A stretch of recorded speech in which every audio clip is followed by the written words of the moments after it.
آیا میتونیم توی 2 دقیقه 20% فیزیک تو کنکور بزنیم؟ هر سال 6 تا تست خیلی ساده تو کنکور داریم و میریم سراغ تست‌های کنکور تجربی تیر ماه 1404 تا بهتون نشون بدیم که امسال هم همین 6 تا تست ساده هستن. شروع کنیم.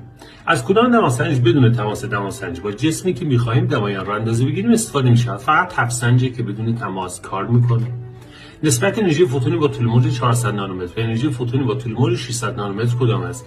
انرژی فوتون رو ما می‌دونیم که میشه hc بر لامدا، یعنی انرژی با لامدای طول موج رابطه عکس داره. پس کافی رابطه عکس طول موج یعنی 600 به 400 رو حساب بکنم که خیلی ساده میشه 1.5.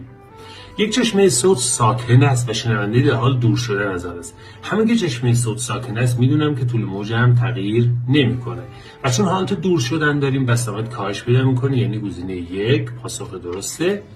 در شکل زیر صفحه‌های بارداری خازن تخت را که بین آنها حواس به ولتسنج وصل می‌کنیم اگر دی‌الکتریک در بین صفحات قرار دهیم کدام مورد درست است؟ بارها گفتیم که اگر خازن به باتری و مدار وصل نباشه بار اون ثابته.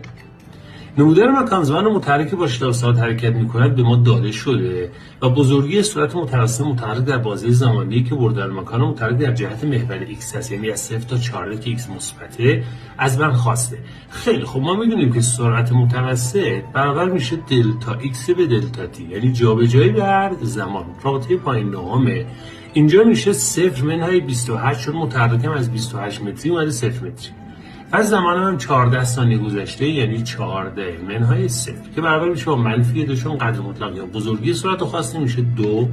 سوال 6 میگه الکترونی عمود بر میدان مغناطیسی یک نواخته در حرکت است. با توجه به شکل زیر جهت میدان مغناطیسی کدام است؟ با کمک قاعده دست راست و علم به این که بار الکترون منفی خیلی ساده رابطه در اون سو براش به دست میاد. اینم 6 تا سوال در 2 دقیقه.